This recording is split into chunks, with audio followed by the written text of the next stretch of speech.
Hey everyone, so in an attempt to continue the animation that I'm going to create, it's time to start thinking about the background.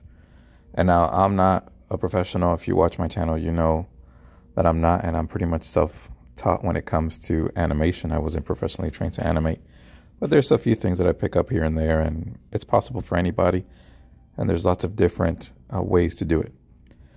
And this is just a one way that I came up with.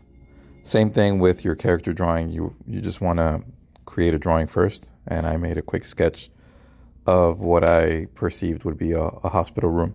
Of course, I used some references I found online. In retrospect, I probably should have put one of those IV, whatever those things are called. But this is just, a quick little room. After all, my series takes place in a hospital, so it makes sense that it would be a hospital room. Now, as far as hospital rooms go, this one is pretty nice. I think, you have a private bathroom, a single bed, things like that. Same thing as your character. You're just going to outline it. I did use a lot of tools because there are a lot of, shapes, like preset shapes that I could use, rectangles and squares to lay things out. And the same way with our character, we're going to start picking, our base colors. And shortly after the base colors, the same thing as with the character. I created multiple copies in different frames. I did four. I didn't explain this in the last video, but the fourth one just holds the lines in place. And that's the one at the very end, or the very top.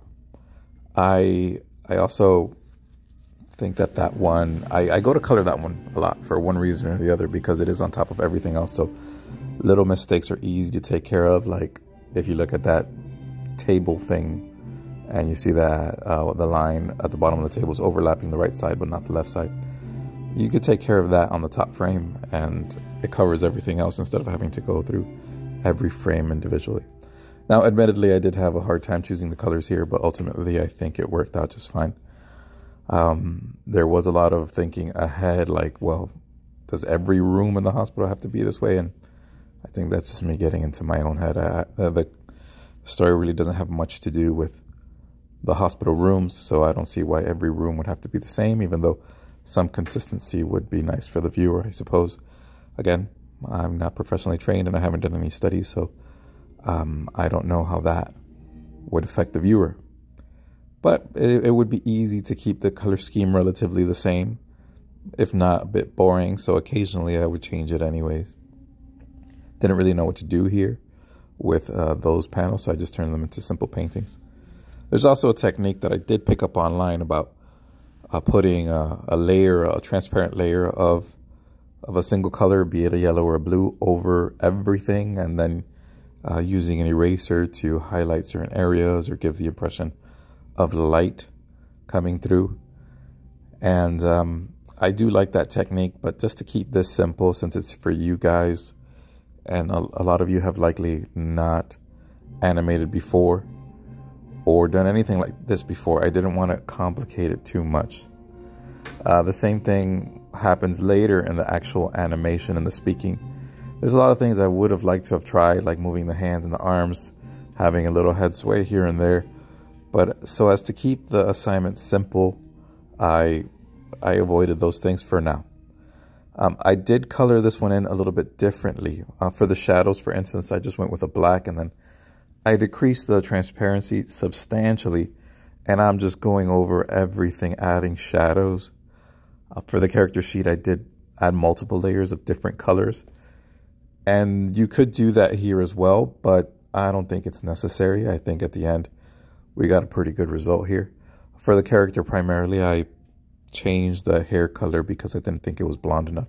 See, this technique of just using a black and decreasing the transparency on that black to add different shadows, it doesn't change the color of anything, so it wouldn't have worked for the character sheet at the time that I was doing it. Like, I wanted it to be more blonde, and doing it this way would have been impossible to make it more blonde. So for that character, of course, there are places where it would have worked, like for the clothing and anything that you want to keep the color the same, or that you're pleased and satisfied with the color. It's just like I said in the beginning of this video, there's different ways to do things. As you get more and more experience, you find better ways, and perhaps I'm showing you here. But as far as, I've been thinking about this for a long time, and as far as me, this is the best that I could come up with now, while still keeping it, you know, simple and easy to understand without complicating it too much. Now, a good technique for that transparent black is it can get darker the more that you use it. Since your opacity isn't to 100%, you know, you add a second coat and it'll get slightly darker, and a third and a fourth and a fifth. It does have its limit. Eventually you will reach 100% opacity, but it also tends to build, and I think that's nice because in a way it creates the midtones for you as you add more and more layers to that shadow. The floor was a little bit too bright here, so I darkened the whole thing. And then I did do a cast shadow underneath that. I don't even know what it is. Does it have to make sense? Somewhat, but not completely. But you see, now you have the cast shadow there, a little bit of shadow underneath the legs. And the funny thing is, at the end of the day, I placed the character right over that, so it's not even visible, but you do need your background to make these things work. I would say I was pretty happy. There was a little mark there on the floor. I do like the idea that there's like this stain on the floor. It makes it look more like a real space, and at the same time, my series is a comedy, so having a pristine, fully functional hospital wouldn't make much sense. So I think as I work more on this, there will be stains on the floor. There will be things like that, just to give it a sense of this is a place that maybe isn't always perfect and functioning, and certainly that will play a role in the series, as oftentimes the doctors are incompetent. So here we're just about done. I didn't record every single bit of shading that I did. There's also some shading that I just added just to have shading there, so around the corners of the room, things like that. And same thing with the character. It doesn't always make sense, but let's take bounce light into consideration, and I think it produces a better result. It is all very bright, and like I said, if you're familiar with that technique, you could go ahead and add a transparent layer of the color you choose, depending on what the lights are. Usually it tends to be like yellow or blue, and then you can erase different areas. Not going to do that here, so this is enough. I don't want to complicate this any more than I have to. But at the end here, I was pretty pleased with it. I wasn't pleased with the center placement of the character.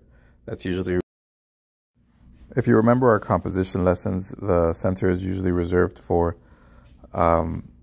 like a horror film or something, and that's not really the vibe I was trying to give off here. That's just about it for the background. There are more complicated backgrounds and simpler backgrounds, and I hope you enjoyed this one. I'll see you in class.